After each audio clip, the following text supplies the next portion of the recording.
নমস্কার বন্ধুরা। আলু এমন একটা খাবার, আমরা যে খাবারই তৈরি করি সে খাবারেই কিন্তু আলুটা দরকার পড়ে। সেটা সকাল বিকালের নাস্তা হোক, এমনকি যে কোনো রান্না হোক। যে কোনো রান্নাতেও আলু না দিলে কিন্তু সে রান্নাটা সুস্বাদু হয় না। তো সেরকমই আলু দিয়ে আজকে একটা দুর্দান্ত স্বাদের নতুন খাবার তৈরি করব, যে খাবারটা খেতে অসম্ভব মজার লাগে। সেটা ঝরঝরা ভাতে হোক, মাড়ে ভাতে হোক, ডাল ভাতে হোক, ঘি ভাতে হোক, এমনকি রুটি, পরোটা, লুচি সব কিছুর সাথে অসম্ভব মজার লাগে। এই খাবারটা এমন একটা খাবার, হঠাৎ ধরুন আপনি রিচ খাবার খেতে খেতে আপনার মুখে রুচি হারিয়ে গেছে, আপনি তখন হালকা পাতলা কোনো কিছু খেতে চাইছেন, তখনও কিন্তু এই খাবারটা তৈরি করে খেতে পারেন। সমস্ত রকম খাবারের মুখে রুচি ফেরাতে এই খাবারটা কিন্তু জুড়ি মেলা ভার। এই খাবারটা এতটাই সুস্বাদু আর এতটাই মজাদার, আর রেসিপিটা খুবই সহজ। তো দেখুন, তার জন্য আমার লাগবে সেদ্ধ আলু। আমি কিছু সেদ্ধ আলু এখানে সেদ্ধ করে কাঁটা চামচ দিয়ে কোনো রকম যেন দলা না থাকে সেভাবে ম্যাশ করে নিয়েছি।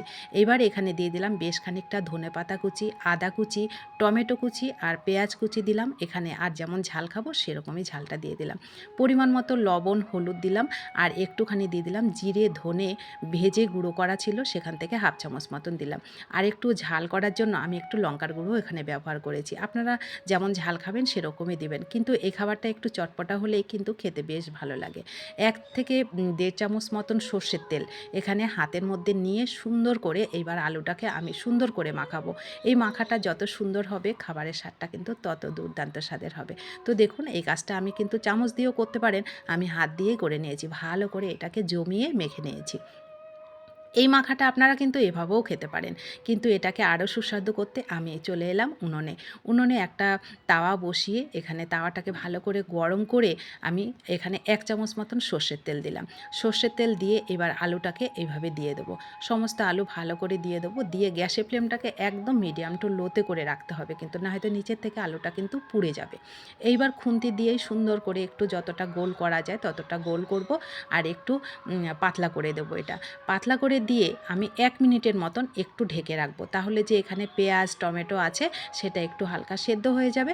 তো 1 মিনিট আমি ঢেকে রেখে দেখুন এটাকে আমি এইভাবে একটা প্লেটের মধ্যে নিয়ে এইভাবে উল্টে দেবো। এইভাবে উল্টে দিলেই কিন্তু রেডি হয়ে গেল দারুণ স্বাদের একটা চটপটা মুখরোচক খাবার। এই খাবারটা বন্ধুরা আপনারা কি বলবেন? আলুর পাতুরি, আলুর অমলেট, যেটাই বলবেন, খেতে দুর্দান্ত স্বাদের লাগে বন্ধুরা এই খাবারটা। খুব সহজ একটা রেসিপি, আর অসম্ভব মজার মুখরোচক কিন্তু এই খাবারটা খেতে লাগে। তো যারা খেয়েছেন তারা তো জানবেন, যারা খাননি তাদেরকে অনুরোধ করব, আলুর তো অনেক খাবার খেয়েছেন, একবার এইভাবে খাবারটা তৈরি করে খেয়ে দেখবেন, দুর্দান্ত স্বাদের লাগবে, আর স্বাদটা একেবারে মুখে লেগে থাকবে। যেভাবে খাবেন সেভাবেই ভালো লাগবে। তো কেমন লাগলো আমার এই ছোট্ট সহজ রেসিপিটা অবশ্যই কমেন্ট করে জানাবেন। ভালো লাগলে আপনাদের প্রিয়জনদের কাছে শেয়ার করবেন। নতুন বন্ধু হলে চ্যানেলটা সাবস্ক্রাইব করে প্লিজ আমার পাশে থাকবেন।